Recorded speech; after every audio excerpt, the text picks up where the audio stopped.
Lucio Sextio consiguió el primer consulado para los plebeyos.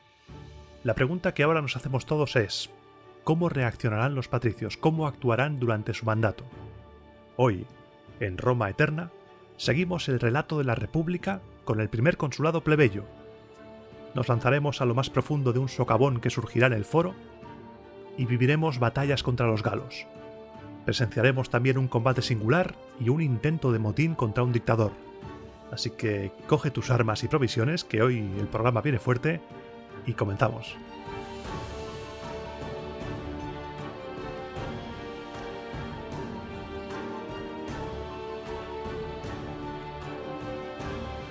Un programa más de la República y, como lo habíamos dejado en el anterior, la cosa está muy caliente. Los plebeyos habían conseguido el consulado según el relato de las fuentes.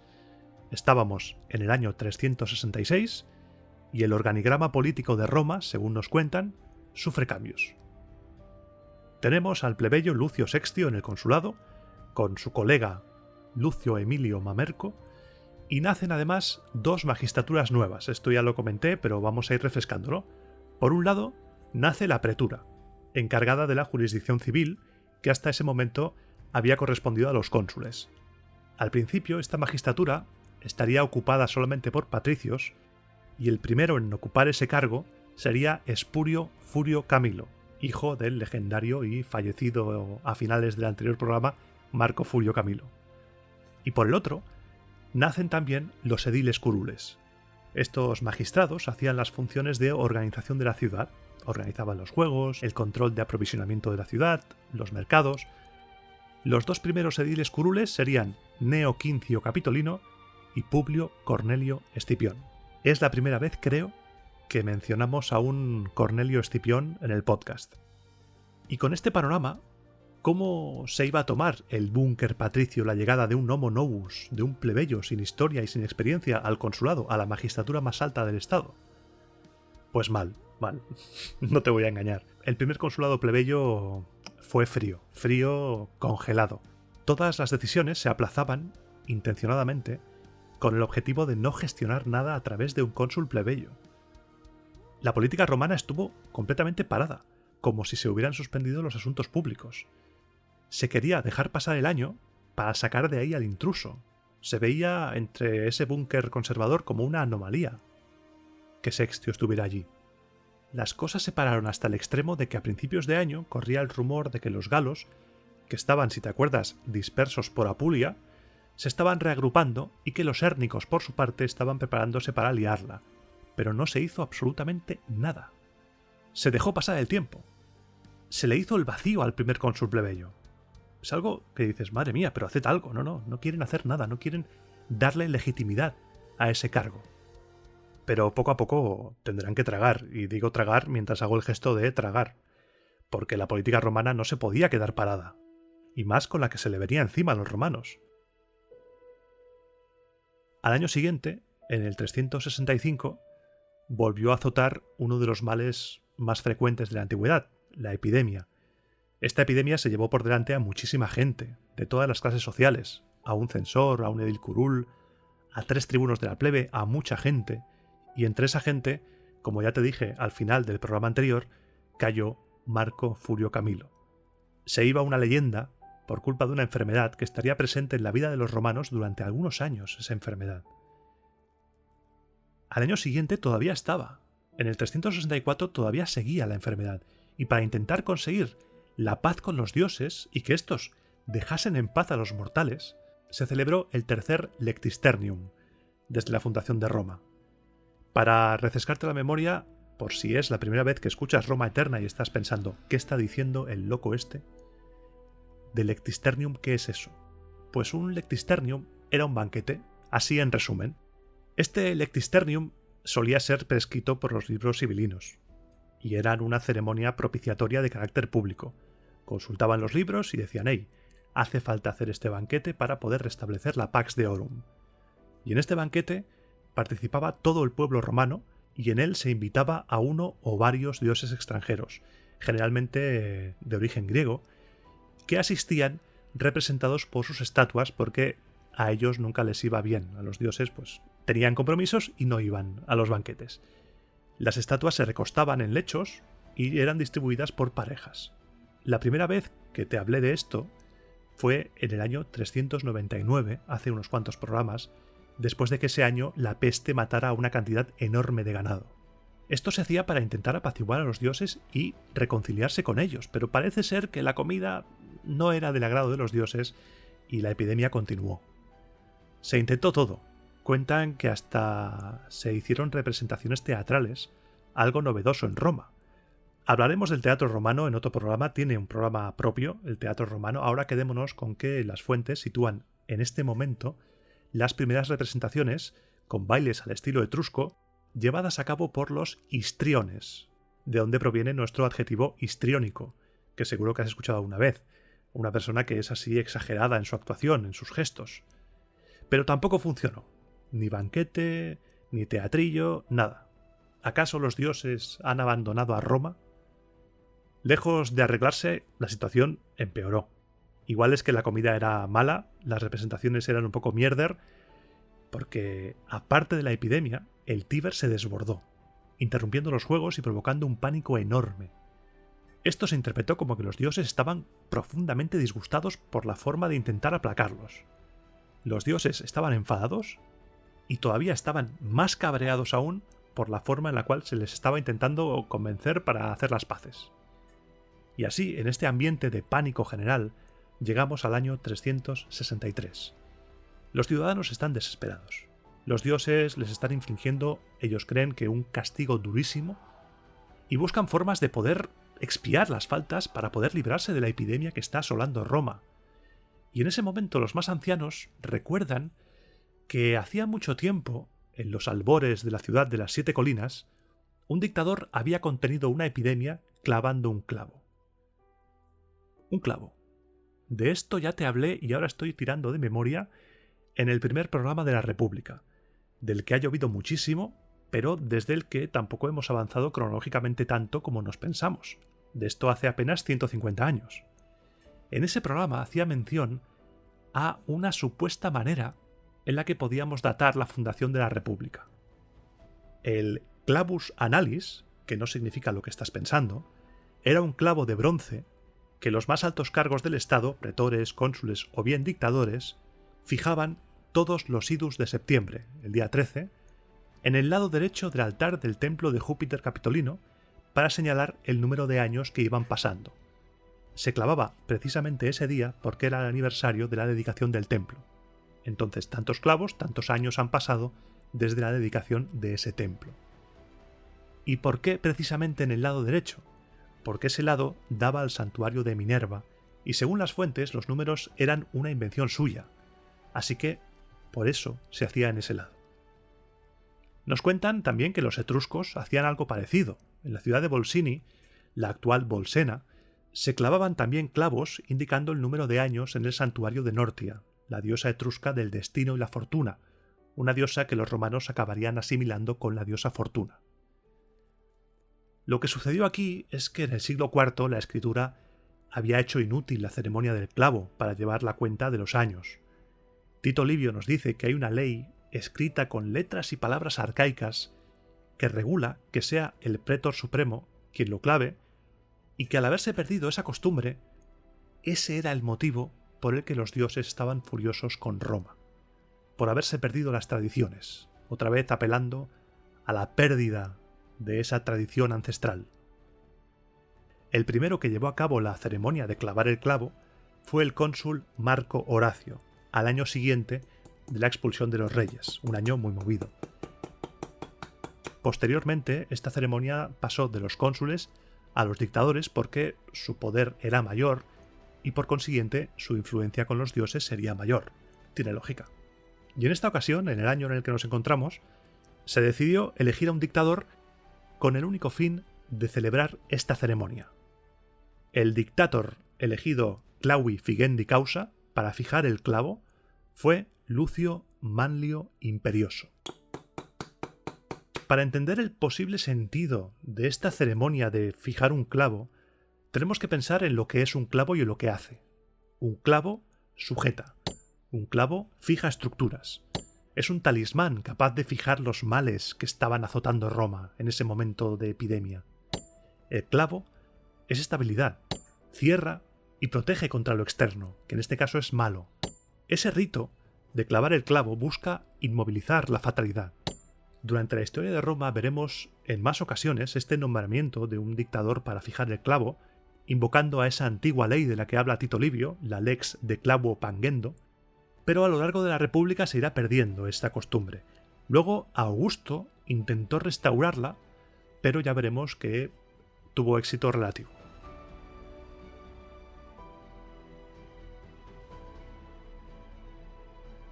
Lucio Manlio fue elegido dictador para fijar el clavo, llevó a cabo el ritual, cumplió, pero se vino arribísima y empezó a creerse que había sido elegido dictador para gobernar, y ordenó un reclutamiento para llevar un ejército contra los érnicos, que si te acuerdas te he dicho antes que estaban revoltosillos.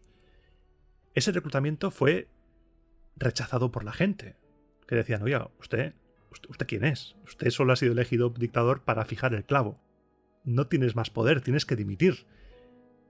Y Lucio Manlio Imperioso empezó a azotar a la gente, castigarla físicamente, a obligarla para que se alistaran. En ese momento todos los tribunos de la plebe se alzaron contra él y finalmente Lucio Manlio Imperioso bajó 2 tonitos, dijo bueno, y dejó el cargo de dictador. Pero como sabes, en Roma las cuentas pendientes siempre se acaban pagando, siempre. Da igual el tiempo que pase. Y al año siguiente, en el 362, el tribuno de la plebe Marco Pomponio, muy fan del nombre, denunció a este señor, a Lucio Manlio Capitolino Imperioso. Por lo que nos dicen las fuentes, Imperioso, querido, lo que se dice querido no era. Se le odiaba porque intentó aprovecharse del cargo, se extralimitó, llevó a cabo un reclutamiento salvaje, con azotes, gente detenida y demás, pero lo que más le molestaba a la gente, lo que más odioso les resultaba, aparte de su carácter, era el sobrenombre de Imperioso, Imperiosus. Eso era un nombre que era peyorativo, porque voy a recurrir una vez más a mi amado diccionario de latín y vamos a buscar Imperiosus. Imperiosus, Imperatrix, Imperfosus, Imperiosus. Aquí lo tengo. Que manda, dominador, imperioso, tiránico, altanero, dominante. La palabra no evoca a un liderazgo positivo. Más bien hace referencia a algo bastante odioso. Un momento, voy a dejar el diccionario. Ahí va. Incluso hoy en día, la palabra imperioso en castellano, aparte de ser el nombre del mítico caballo de Jesús Gil, es un adjetivo que se le aplica a los que mandan con soberbia. La acusación del tribuno estaba llena de argumentos contra Imperioso, pero uno de ellos, el que más impactó a la población, fue el siguiente.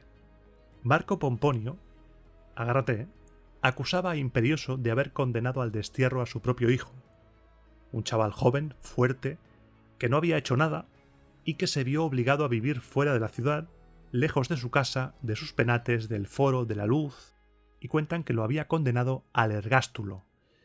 ¿Y qué era el ergástulo? El ergástulo era el lugar en el que vivían los esclavos. Ergastulum, el singular en latín, o ergástula, en plural, viene de la palabra griega ergasterion, taller, lugar de trabajo. Una palabra que está compuesta por una forma del verbo ergon, que significa acción, trabajo, por ejemplo, ergonómico, y terion, que significa un lugar en el que se hace la acción o el trabajo que indica la primera parte de la palabra. Gracias a que el castellano es una lengua hija directa del latín y que tiene muchos préstamos lingüísticos del griego, entendemos mejor el significado. Y con un ejemplo lo vas a entender enseguida. ¿Qué es un monasterio? Un monasterio es un lugar en el que viven los monjes. Mónacos, monje, terion, lugar, monasterion. Y un baptisterio, un lugar de baño, que luego empezó a identificarse con lugar de bautismo. Y ya sabes tú, ¿a quién no le va a gustar un baptisterio romano del siglo I? ¿A quién no le va a gustar? Pues el ergástulo, en Roma, era una especie de prisión donde eran encerrados los esclavos que no eran precisamente los favoritos del dominus. En Pompeya se han encontrado lugares de este tipo excavados bajo tierra, con un poquito de luz solamente a través de unas ventanas elevadas inaccesibles para la gente, y en las paredes había argollas para mantener encadenados a los ergástulos, como acabaron siendo llamados estos esclavos. No fue hasta tiempos del emperador Adriano que los ergástula no fueron abolidos. Ojo ahí, ¿eh? Este señor imperioso, según el tribuno Pomponio, había condenado a su hijo Tito Manlio a una vida de esclavitud, en el campo, lejos de la ciudad, lejos de la educación que le correspondería por su clase. ¿Por qué? ¿Por qué le trataba como ganado, como un mueble? Por ser tartamudo. Tito Manlio tenía problemas en el habla, según las fuentes, y eso hizo que su padre le apartase. Como siempre, vamos a ponernos las gafas de la antigüedad, no vamos a juzgar un hecho que para nosotros es horrible, pero recuerda que la sociedad romana era una sociedad en la cual el pater familias manda. Y ahí vamos a seguir el relato mitológico, porque esto no deja de ser una historia legendaria, y vamos a continuar porque tiene mucha amiga esta historia. Esta acusación, aún en el siglo IV, según dice Tito Livio, causó un revuelo tremendo en la ciudad. El escándalo era mayúsculo. Todo esto llegó a oídos de Tito, del hijo, y como había sido criado en el campo, sin la educación propia de su clase, en lugar de quizá ir al foro a hablar a la gente o lo que haría un patricio del siglo IV, lo que hizo fue lo que haríamos tú y yo. Cogió un cuchillaco enorme, que eso debía ser una hoja tremenda, y una mañana se dirigió a Roma sin decirle nada a nadie. Dijo, esto te lo zanjo yo en una mañana. Entró en Roma tranquilamente por una de las puertas y se dirigió de inmediato a casa del tribuno Marco Pomponio. En la entrada, el esclavo que hace de portero le detiene. Alto, ¿quién eres? Soy Tito Manlio, el hijo de Lucio. Anúnciame inmediatamente, esclavo. Se le hizo pasar sin ningún tipo de problema porque el tribuno pensaba que la visita de Tito se debía seguramente a apoyar la acusación contra su padre. Tito saludó al tribuno, buenos días. El tribuno saludó a Tito, buenos días. Y acto seguido, Tito le dijo al tribuno que quería decirle una cosa, pero en privado, sin testigos. Como Pomponio no tenía nada que temer, mandó a todos los presentes que salieran, y en cuanto se quedaron solos, Tito Manlio sacó el cuchillo y saltó sobre Pomponio. Jura que nunca reunirás a la asamblea de la plebe para acusar a mi padre o te apuñalo aquí mismo. El tribuno se cagó encima. Vamos, imagínate. Las fuentes nos dicen que Tito Manlio era joven, robusto, fuerte. Se había criado en el campo, debía tener unos brazos que de un guantazo te enseñan los secretos de la agricultura romana. Así que juró, vaya si juró, un poco más si jura en arameo. El juramento se hizo público con pelos y señales. El tribuno desistió de presentar acusación contra Lucio y además dijo que fue por un acto de violencia repentina del hijo. Lo dijo tal cual. Yo, Marco Pomponio, retiro la acusación porque me han amenazado con destriparme y la persona que me ha amenazado es el hijo del acusado. Que un hijo hiciera eso por su padre gustó mucho a la gente. No olvides, como te he dicho antes, que la sociedad romana era profundamente patriarcal. Mira lo que mono. Casi destripa a un tribuno para defender a su padre. Un padre que, sí, quizá le había tratado mal, pero ese cariño filial, madre mía. La gente decía, uff, qué bonito. Lucio se libró del juicio y como premio por ese acto de amor, cuentan que el pueblo nombró a Tito, al hijo, tribuno militar. Cada legión tenía 6 tribunos militares y él consiguió la segunda plaza. Sin mérito alguno, él no tenía ningún tipo de experiencia militar, civil, nada. Había vivido en el campo toda su vida. Así que consiguió esa plaza de tribuno por el cariño que se había ganado por parte del pueblo. Cuando toque el siguiente programa del ejército romano, cuando nos encontramos con el siguiente cambio, allá por las guerras samnitas, poco a poco iremos entrando en la estructura y organización del ejército. Había 6 tribunos por legión, y se iban rotando en estar en funciones por parejas. Estaban 2 siempre activos, y a las órdenes del magistrado que estuviera al frente de la legión. Con las reformas de Mario, a las que ya llegaremos, la legión pasaría a estar dirigida por un legado y por un tribuno laticlavio, que era el segundo al mando de la legión. Más tarde ese mismo año, y seguimos en el año 362, nos cuentan que la parte central del foro se hundió. De repente, hola, buenos días, ¡hostia! Un socavón enorme. La causa no está clara. Hay quien dice que fue un temblor de tierra, hay quien dice que fue otra causa violenta, así tal cual. Lo que sí que parece cierto es que en el centro del foro surgió un socavón profundo, enorme. Un socavón que por más tierra que echaban no se podía rellenar. Parecía que conectara directamente con el reino de los muertos. Tras hacer las 1001 consultas correspondientes a los sacerdotes, se interpretó que los dioses querían que se sacrificase lo que constituía la mayor fuerza del pueblo romano. La gente pensó y dijo: ¡Tate! Todos empezaron a tirar armas, porque lo más valioso que tiene Roma son sus armas, su poderío militar. No pasó nada. Otros decían que lo más valioso era el valor de sus ciudadanos, pero ¿cómo personificas el valor y lo tiras por un agujero? No puedes, es imposible. Y en medio de ese debate apareció un joven, un héroe de guerra llamado Marco Curcio, y pidió silencio. Fijó su vista en los templos de los dioses que dominan el foro y el Capitolio, y tendiendo las manos hacia el cielo, se ofreció a sí mismo en sacrificio. Pues lo más valioso que tenía Roma era la juventud. Sin hacerle caso a nadie, sin atender a razones, a súplicas, nada, seguramente hubo gente que le diría: ¿dónde vas, flipao? ¿Dónde vas? Siéntate, tira para casa. Pues nada, ni caso. Se vistió, subió a un caballo completamente engalanado, con la mayor magnificencia posible, y se tiró por el socavón. Que ya me dirás tú, ¿qué culpa tiene el caballo? Tírate tú, zumbao, pero no tires al caballo contigo. Existe una versión, a la cual yo no le doy mucho crédito, que dice que cuando Marco Curcio se tiró al agujero, gritaba: «Suscríbete a Roma Eterna». Puedes hacerlo gratuitamente en iVoox o desde 1,49 € al mes. También puedes apoyar el podcast en la plataforma Ko-fi. La gente no entendió qué quería decir eso, pero la gente se suscribió a Roma Eterna, porque eso era lo único que podía ayudar a cerrar el agujero. Y bromas aparte, ese lugar, el lugar en el que esta leyenda dice que se tiró Marco Curcio, acabó llamándose Lacus Curtius, el lago Curcio, y se convirtió en un espacio sagrado. Actualmente lo podemos visitar, está visitable. Tú, si buscas Lacus Curtius en Google, vas a encontrar una especie de estructura así con piedras así en plan redondo, y es un espacio que no está muy lejos del Comitium, del foro, o sea que la historia esta sí que tiene tintes de leyenda, todo lo demás es leyenda, pero sí que hay algo cierto, que existía ese lugar. Y es un lugar que tiene varias leyendas.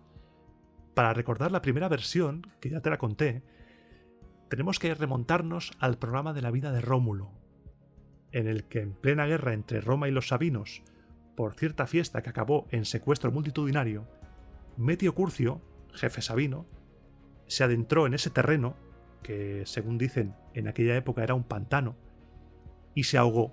Con el peso de su equipo se ahogó con el caballo, y eso propició la victoria romana. En esa versión, los dioses ayudan a los romanos ahogando al caudillo enemigo. La segunda versión es esta que te he contado, la de Marco Curcio sacrificando el bien más preciado de Roma, la juventud, y la tercera versión es un poco más de andar por casa, y por ello es posible que sea más cercana a la realidad, pero no podemos saberlo tampoco. En ese lugar cayó un rayo, símbolo de Júpiter, y el Senado ordenó al cónsul Cayo Curcio, en el año 445, que dedicara ese lugar para el culto a Júpiter. Lo que es verdad es que ese lugar era un lugar sagrado y un lugar de culto, porque cerca de allí se encontró en el año 1553 un relieve en mármol, datado probablemente de la época de César, que representaba un jinete completamente pertrechado lanzándose al abismo. Para cerrar la historia del lago Curcio, y así a modo de anécdota, comentarte que por aquí cerca asesinaron al emperador Galba, el 15 de enero del año 69, tras estar solo 7 meses en el poder. Galba fue el que, de manera resumida, porque ya llegaremos a ello, el siguiente a Nerón. Y ese año, el 69, es el año que se conocerá como el de los 4 emperadores: Galba, Otón, Vitelio y Vespasiano. Verás tú las risas cuando lleguemos a ese momento en el podcast. El de Vitelio igual lo empiezo y digo, este es el reinado de Vitelio. Y aquí acaba el reinado de Vitelio. Porque dura poco, muy poco esa gente. Bueno, vamos a dejarnos de desvaríos porque tú me das cancha y yo me desvío. Vamos a retomar la historia en el año 362 y después de resolver esa crisis del socavón que no la resuelven. Las fuentes te dicen, de repente un día salió un agujero, se tiró Marco Curcio y no dicen nada más, se queda ahí. Pues bueno, pongamos que se resuelve, empezó la gente a tirar flores y cosas, fue un lugar de culto, y ese año los hérnicos estaban revoltosos y Roma les declaró la guerra. El mando de esa guerra le tocó a suertes al cónsul Lucio Genucio, primer cónsul plebeyo que iba a hacer la guerra.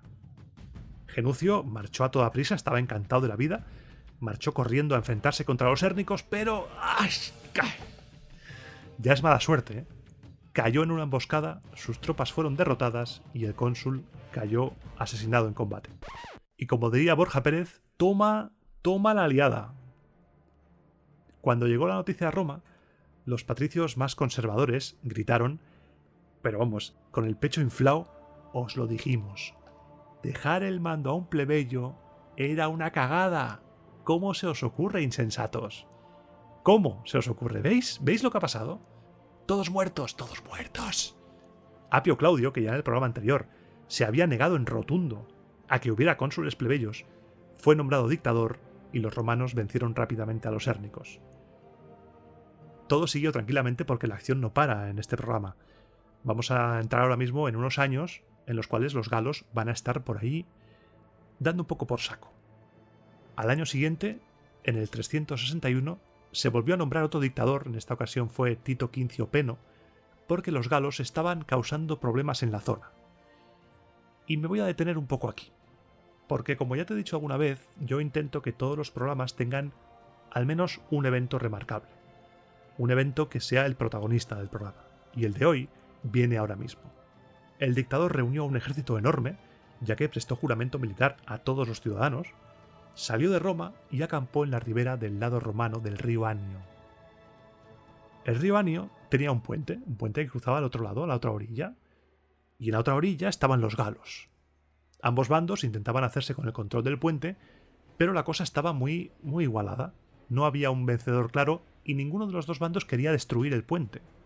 Porque, a ver, tampoco estamos tan mal. Entonces, en un momento de pausa, porque las batallas no eran como en las películas, que están ahí peleando 27 horas seguidas, había descansos, un galo enorme, pero enorme, avanzó hasta ponerse en la mitad del puente, se quedó quieto ahí y dijo: «Que el guerrero más valeroso con que cuente Roma acuda al combate, para que nuestra suerte decida cuál de los dos pueblos es mejor en la guerra». Ese tremendo galaso retaba a duelo singular a los romanos.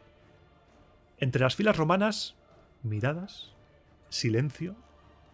Los romanos no eran precisamente altos, y este señor era enorme. Dionisio de Carnaso dice que era una criatura desmesurada, con una estatura que sobrepasaba mucho la naturaleza ordinaria. O sea, imagínate ese tremendo bichardo. Así que la gente dijo: no, ve tú. Yo creo que... Sentían vergüenza por rehusar el combate, pero tampoco querían exponerse a que el galo les reventase la cabeza. Tontos no eran. Entonces, como nadie salía, y pasaba el rato, apareció Tito Manlio, el hijo de Lucio, ese que amenazó con apuñalar al tribuno Pomponio. Se presentó ante el dictador y le pidió permiso. «Si tú lo permites, quiero demostrarle a esa fiera que con tanta arrogancia se pavonea ante nuestras enseñas, que soy descendiente de la familia que arrojó a los galos de lo alto de la roca Tarpeya». Tito Manlio era familia de Marco Manlio Capitolino. El dictador le respondió: «Honor a tu valor y a tu afecto filial para con tu padre y tu patria, Tito Manlio. Marcha, y con la ayuda de los dioses deja invicto el nombre romano». Tito entonces tomó un escudo de soldado de infantería y se ciñó una espada corta para la lucha cuerpo a cuerpo. Tito Livio dice que se ciñe la espada hispana, pero Tito Livio aquí está cayendo en un anacronismo, una flipada. En aquel tiempo no existía esa espada, en el siglo IV a.C. Como mucho, podía haber cogido una espada gala, una espada celta, porque en sus enfrentamientos los romanos, por supuesto, cogían armamento enemigo y lo aprovecharían, así que posiblemente fuera una adaptación de un arma gala. Lo que sí que cogió fue un arma más corta de lo que se usaba normalmente, con el fin de apuñalar. Y como veremos dentro de varios siglos, la Gladius Hispaniensis, la típica espada romana del legionario, se usaba para apuñalar. Ya llegaremos a eso. Quédate con que Tito Manlio coge un escudo, se ciñe una espada corta, se acerca poco a poco al galo, y el galo al verle se descojona en su cara. ¿Pero esto qué es? Yo desayuno a 3 como tú cada día. Tito no contestó. Tito se plantó delante del galo y comenzó el combate. Un combate que no iba a ser vistoso. Un combate que no iba a ser espectacular. No habría bailes, no habría nada. El galo lanzó un golpe contra la espada de Tito. Falló el golpe. Y en ese momento Tito levantó la punta de su espada y con su escudo apartó la parte inferior del escudo galo, dejando al descubierto el cuerpo del enemigo. Tito, que al ser más bajo aprovechó para descubrir la parte inferior del cuerpo de su enemigo, asestó desde abajo 2 cuchilladas, atravesándole el bajo vientre y la ingle. Y ahí se acabó el combate. El galo cayó con todo su peso, se desangró y murió. Se hizo el silencio. La gente, ni galos ni romanos, se lo creían. Acabó el combate y Tito Manlio respetó el cadáver de su enemigo. Solo despojó un collar. El collar que llevaba el galo. Y se lo colocó al cuello como trofeo. Los galos se quedaron pasmados y esa misma noche se dieron el piro. Huyeron a Tibur, cerraron un acuerdo de ayuda militar con los tiburtes a cambio de comida y marcharon a la Campania, al sur. Por ese combate, Tito Manlio recibió un sobrenombre que seguro que te suena, el sobrenombre de Torquato, Torquatus, adornado con un collar, una palabra que viene de Torquis Torque, collar. Así que si conoces algún Torquato, te puedes tirar el megadato y contarle la historia del romano que acuchilló a un galo de, no sé, 3 metros, 5 metros. No dicen nada en las fuentes, pero yo me imagino a un tremendo bicho.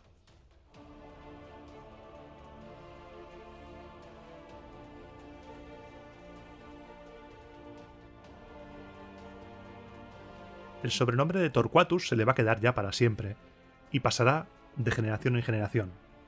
Quédate con este hombre, con Torquato, porque dentro de no mucho tiempo será importante para la trama. Dentro de unos años será nombrado dictador, pero no te quiero hacer demasiados spoilers. Ahora lo que te quiero contar es que entramos en unos años que estarán marcados por diferentes enfrentamientos entre romanos y galos. Lo primero que hicieron los romanos en el 360 al año siguiente, tú y yo lo sabemos, es ir a partirles la cara a los de Tibur por firmar una alianza militar con los galos. Ya sabes, los amigos de mis amigos son mis amigos y a los amigos de mis enemigos les espero a las 5 en el parque para darnos de puñetazos.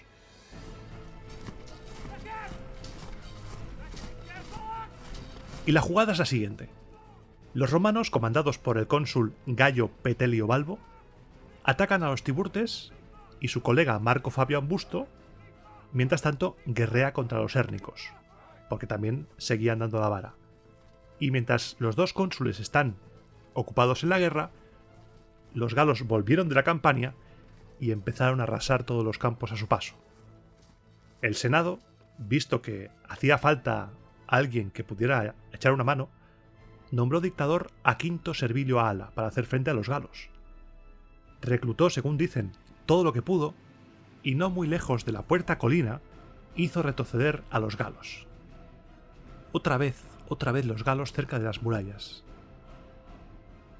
El cónsul Petelio hizo huir a los tiburtes, Fabio también venció a los hérnicos y el dictador dimitió de su cargo.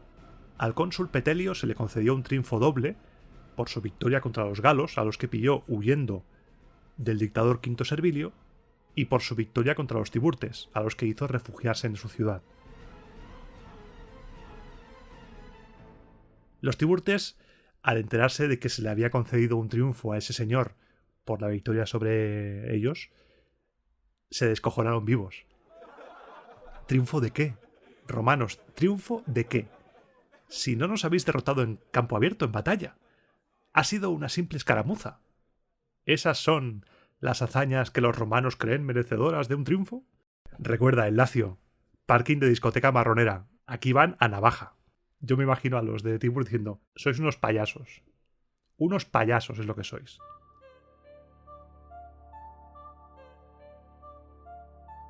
La cosa parecía haberse quedado así. Bueno, vencieron a los tiburtes, vencieron a los érnicos, a los galos, pero una noche, al año siguiente, en el 359, un ejército de Tibur salió de la ciudad bien temprano y llegó a Roma. Antes de que amaneciera, la gente más madrugadora empezó a ver que había enemigos ahí, en las murallas, y dieron la voz de alarma, todos acojonados. A ver quién viene ahora. O sea, me imagino a un turista diciendo, madre mía, es que ni un día tranquilo en esta ciudad, es que ni un día. Se empezaron a reforzar los puestos de guardia, los dispositivos de protección de la muralla, soldados en las puertas, y cuando amaneció, las primeras luces del día dejaron ver la realidad de lo que estaba sucediendo. Un pequeño contingente de enemigo ante las murallas. ¿Tanto alboroto por un pequeño ejército de tiburtes?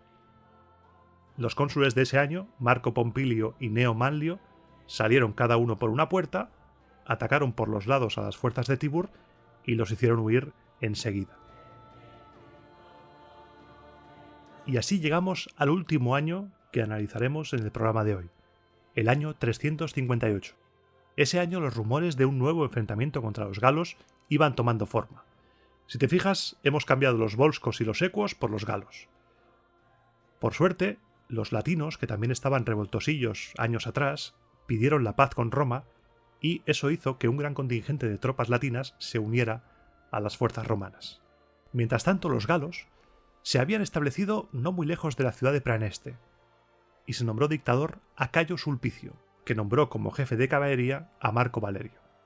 El dictador Sulpicio seleccionó a los mejores soldados de los ejércitos y marcharon contra los galos para enfrentarse a ellos en Pedum. Pedo, en castellano. Sí, nombre no muy glorioso, en la actual Galícano nel Lazio. Sulpicio quería desgastar a los galos. Sabía que estaban en territorio extranjero y quería aprovecharse de que no tenían un buen acuartelamiento y que se encontraban con serias dificultades para abastecerse. Cuando hablamos de guerras y de batallas, nos llenamos la boca de gloria militar, con las armas, ¡ay! Espadazos, 800.000 soldados se pegaron, pero hay algo mucho más poderoso que las armas: los estómagos. Si matas de hambre a tu rival, no tienes rival. Directamente se muere. Y tú proteges a tus tropas. Como los galos, según las fuentes, estaban en esa situación de estrecheces de suministros, buscaban el choque, buscaban enfrentarse a los romanos, y los soldados romanos estaban deseando pegarse, porque los soldados romanos de esa época lo que querían era acabar la guerra y volver a sus casas, no eran soldados profesionales.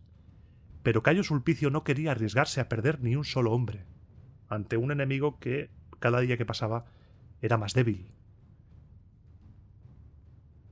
Si dejaba pasar el suficiente tiempo, la victoria vendría sola.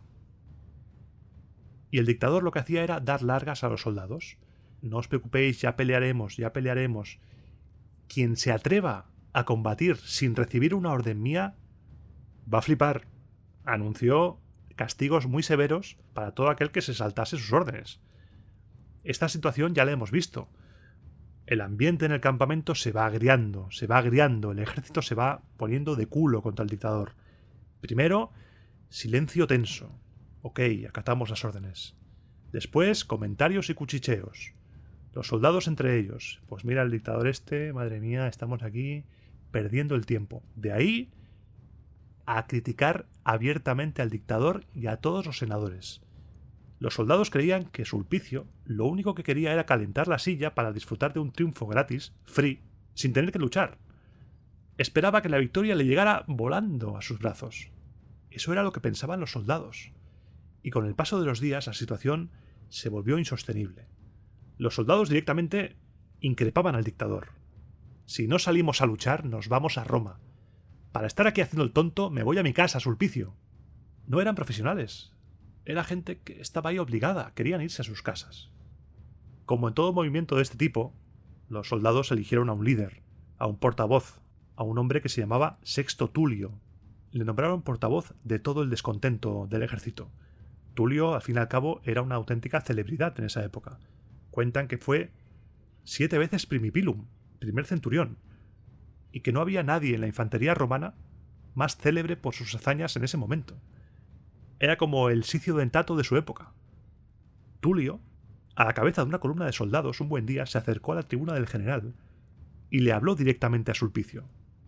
Con tu permiso, dictador, todo el ejército, considerándose declarado por ti culpable de cobardía y desprovisto de sus armas para avergonzarlo, me ha pedido que defendiese su causa ante ti. Aunque se nos pudiese echar en cara el haber abandonado el puesto en alguna parte, haber dado la espalda al enemigo, haber perdido las enseñas de forma vergonzosa, no obstante, me parecería justo conseguir de ti que nos permitieras corregir nuestro fallo y borrar el recuerdo de nuestra vergüenza con una nueva gloria. Incluso las legiones derrotadas junto al Alia por los galos recuperaron con su valentía la misma patria que habían perdido por miedo. Nosotros, gracias a la bondad de los dioses, a tu buena suerte y a la del pueblo romano, tenemos entera la guerra y la gloria. Y eso que de gloria apenas me atrevo a hablar, cuando los enemigos se burlan de nosotros, que estamos aquí escondidos detrás de la empalizada, aguantando toda suerte de injurias, y cuando tú, nuestro general, lo cual nos duele más, consideras que tu ejército no tiene coraje, ni armas, ni manos, y antes de ponernos a prueba, depositaste en nosotros tan poca confianza que te creíste jefe de mancos y enfermos. ¿Qué otra vamos a creer que es la razón de que siendo un jefe experimentado y muy esforzado en la guerra, estés aquí sentado de brazos cruzados? Pues como quiera que sea, es más verdad que tú pareces haber dudado de nuestro valor que nosotros del tuyo. Ahora bien, si esta no es una decisión tuya, sino oficial, de arriba, si es acuerdo de los senadores y no la guerra contra los galos lo que nos tiene alejados de Roma, de nuestros penates, de nuestros hogares, te ruego que lo que voy a decirte lo consideres dicho no al general por sus soldados, sino a los senadores por la plebe. Somos soldados, no esclavos vuestros, enviados a la guerra, no al exilio. Si alguien da la señal, si nos hace salir al frente de batalla, pelearemos como es digno de hombres y de romanos. Pero si no se necesitan para nada las armas, mejor descansaremos en Roma en nuestros hogares que en un campamento. Que esto se les diga a los senadores. A ti, general, tus soldados, te pedimos que nos des la oportunidad de luchar. Estamos ávidos de vencer y de vencer a tus órdenes, de conseguir para ti el laurel de la gloria, de entrar contigo triunfalmente en Roma, de ir detrás de tu carro hasta el templo de Júpiter Óptimo Máximo felicitándote y ovacionándote. El dictador escuchó el chaparrón que le cayó, porque eso es un chaparrón, por parte de Tulio, y le dijo: a ver, Tulio, una cosita. Ven, vamos a hablar en mi tienda, que aquí hay mucha gente, ven. Se lo llevó a la tienda y le pidió explicaciones. Sexto Tulio, ¿qué significa esto? ¿Qué es esta liada? Tulio le dijo que no se preocupase. No he olvidado lo que es la disciplina militar, ni mi condición ni tu majestad como general. Pero no podía rechazar capitanear a una masa soliviantada que, si no es a mí, solo los dioses saben a quién podrían recurrir. Hacía falta alguien que pudiera contener y canalizar el descontento. Yo no voy a hacer nada sin contar con mi general. Pero si se nos siguen dando largas, nosotros mismos buscaremos el lugar y el momento de atacar. Con tus órdenes o sin ellas. Mientras el dictador y Tulio hablaban, hubo una escaramuza entre unos galos y unos romanos. Unos romanos quitaron a unos galos unas bestias de carga y empezaron a pegarse, lanzarse piedras, insultarse, A punto estuvo de convertirse eso en la batalla, y los centuriones pusieron paz, acabaron con la refriega y no pasó nada. Pero esto hizo abrir los ojos al general. El dictador pensó, esto no puede ser, no puedo esperar más. Ordenó que al día siguiente las tropas estuvieran formadas para la batalla. Y esa noche el dictador estuvo pensando, vamos a ver, una artimaña, algo para infundir pánico al enemigo. ¿Qué puedo hacer para vencer? Porque esta gente, los galos, están muy locos, que podemos perder. Y de repente, ¡ah!, la bombilla se le encendió. Tenía un plan. Multiplicaría por mucho sus efectivos de caballería. ¿Y cómo lo haría? Haría pasar a los mulos de carga como efectivos de caballería, para que los galos pensasen que eran más. Dio equipo del botín enemigo y armas de los enfermos a los mozos encargados de los mulos, y así reunió unos 1000, mezclando entre ellos 100 jinetes de verdad, y les ordenó que esa misma noche se fueran a las montañas que dominaban el campamento, se ocultaran en sus bosques y esperasen su señal. Al amanecer, el ejército romano se desplegó al pie de las montañas para que los galos se situasen de cara a ellas. Los galos atacaron violentamente el ala derecha, en la que estaba el dictador. Un dictador que estaba completamente on fire, increpando a Sexto Tulio durante la batalla. ¿Dónde estás, Sexto Tulio? ¿Dónde está ese ardor guerrero? ¿Así es como me prometisteis soldados que combatiríais? ¿Dónde está el hambre de gloria, Sexto Tulio? ¿Dónde está el cobarde general ahora? ¿Me vais a seguir o vais a darme la razón por querer dejaros en el campamento, cobardes? La escena del dictador insultando casi a sus hombres me parece visualmente potentísima. Los romanos empujaron salvajemente y desordenaron las líneas enemigas, y una carga de caballería acabó por desbaratarlos. Sulpicio se dirigió entonces a su ala izquierda para seguir animando a los soldados de ese lado, e hizo la señal.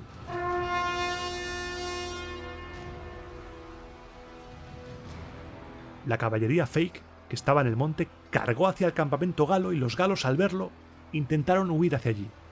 Pero por detrás apareció la caballería de verdad, la que estaba a las órdenes de Marco Valerio, y esa carga dio la victoria a los romanos.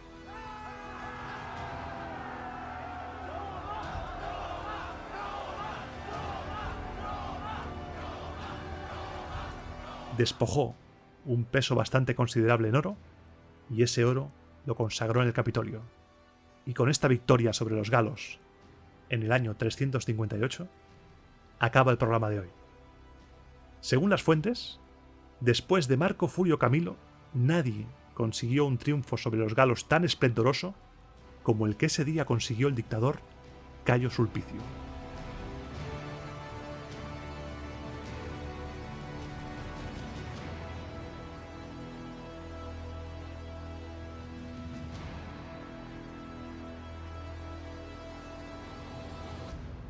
Esta canción es nueva, por cierto, nunca la había usado. Voy a beber un poquito de agua, un momento.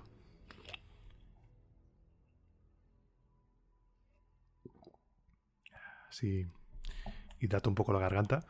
Y aquí comienza la sección sin música, también conocida como la sección en la que Iván te cuenta movidas, a veces llora, te agradece tu apoyo y te dice dónde tienes que escribirle para contactar.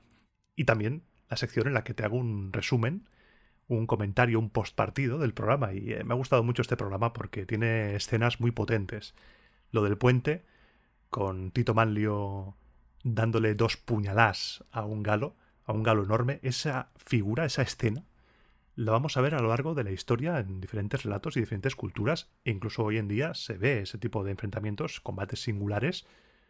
Tenemos desde el Berserker todo loco, que es una versión vikinga de Horacio Cocles, hasta los malos del equipo A que se enfrentaban al equipo A. Siempre había un gigante, un grandullón, que peleaba contra MA, contra Mr. T.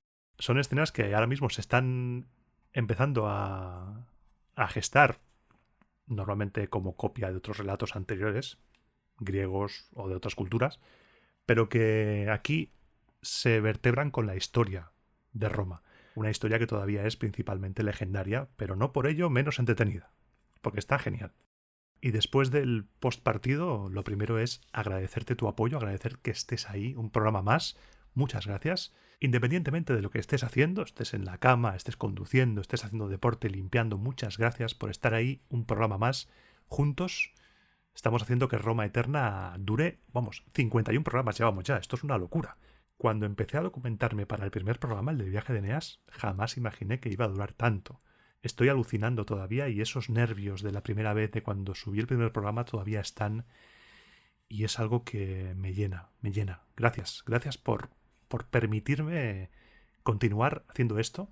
Gracias, de verdad, gracias por estar ahí y gracias por compartir esa pasión conmigo. Que a veces leo gente que me dice que se ha aficionado a la historia de Roma por el podcast y digo, ay, estoy sonriendo ahora mismo, ¿eh? Es que se me queda una cara de tonto. Si ya de por sí tengo cara de tonto, cuando leo esas cosas se me queda cara de tonto por 2.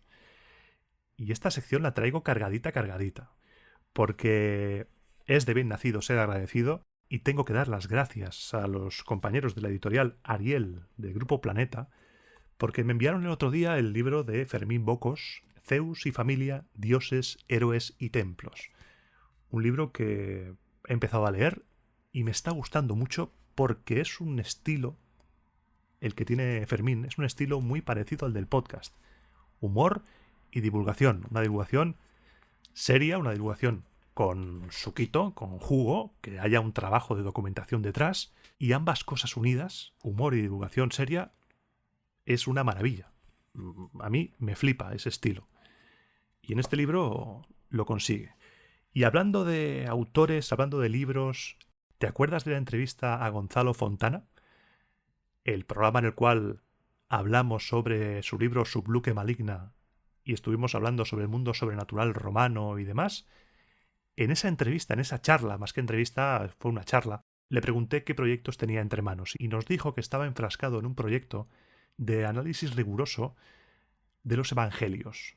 Pues ya ha salido ese libro en el que estaba trabajando Gonzalo, se llama Los libros del Nuevo Testamento, de la editorial Trota, y en este libro tanto Gonzalo Fontana como Gonzalo del Cerro, Carmen Padilla, José Montserrat y Antonio Piñero analizan, desmenuzan, desbrozan, como diría el descampado, los textos, los evangelios, y los acercan a su contexto histórico, los analizan desde un punto de vista histórico, porque sin ese punto de vista te vas a perder cosas. Tú puedes leerte los evangelios, pero te vas a perder cosas porque no conoces su época, la época en la cual fueron escritos, te vas a perder referencias, te vas a perder gran parte del sentido del texto. Es como si me lo invento, un ejemplo súper salvaje que te voy a poner. Yo escribo un texto y pongo en plan un lenguaje súper coloquial extremo. Me voy con mi tronco al centro comercial, por ejemplo. Y alguien analiza dentro de unos siglos ese texto y dirá, bueno, pues se fue con un tronco que era suyo, tenía un tronco en su propiedad, un cacho de un árbol ahí, y se fue al centro comercial con él porque en aquella época era costumbre que la gente, según este texto, fuera acompañados de troncos. Pero no, el tronco era un amigo. Pues cosas así. Un ejemplo muy extremo, pero es algo así. Y yo no soy religioso, pero sí que soy una persona con una inquietud, pues que estos temas me molan. Y te lo recomiendo. Es un libro que no es finito, ¿eh? No lo es. Son casi 1700 páginas casi. Es un tremendo tochazo, pero que estoy seguro, si está Gonzalo Fontana y está Antonio Piñero detrás, esto es una maravilla. Si no conoces a Antonio Piñero, el trabajo de Antonio Piñero, te recomiendo que busques en YouTube, que tiene un montón de intervenciones en televisión, tiene cursos, tiene conferencias y tiene un montón de libros sobre el Jesús histórico, más allá del Jesucristo Mesías divinizado, que son canela en rama. Y esto con respecto a las recomendaciones literarias, que últimamente es una locura. Y la otra recomendación que me gustaría hacer es una cosa que me ha hecho mucha ilusión, porque en el programa anterior hablaba del tema podcast, que nadie va a contar las cosas como tú, nadie va a hacerlo igual que tú, aunque haya podcast de la misma temática que la que quieres hacer tú. Tu podcast es único. Y hace unos meses me escribió una persona al mail, que se ha convertido en un amigo del podcast, un gran amigo, una persona con la que me escribo más o menos regularmente y me va contando cositas. Me escribió un arqueólogo argentino que trabajaba en Jerusalén. Dije, hostia, espérate, arqueólogo argentino en Jerusalén. Yo flipé porque, claro, Jerusalén es muy top. Trabajar ahí es top, top, top, top. Y este arqueólogo, Alejo Sánchez, tiene ya un podcast. Tiene un podcast en hebreo. Pero ahora ha sacado un podcast en castellano, que se llama Atica Podcast. Y te lo recomiendo porque es un complemento muy bueno. Es un podcast de arqueología. Y en el primer programa, por ejemplo, trae a Noé Conejo Delgado y habla de monedas en la antigua Roma. Son casi 2 horas de programa muy interesantes. Muy interesantes. Noé Conejo es un crack y te va a gustar. Escúchalo porque te va a gustar. Y desde aquí, Alejo, te mando un saludo, un fuerte abrazo y espero que te vaya muy bien. Te deseo toda la suerte del mundo y a por ello, adelante. Estaré escuchando ahí los programas. Cada vez que salga estaré ahí a tope. Y tampoco quiero alargarme mucho hoy porque al final esta sección se va a convertir en un podcast dentro del podcast. E igual en un futuro hasta se independiza y me creo un podcast propio que se llame Iván te cuenta movidas.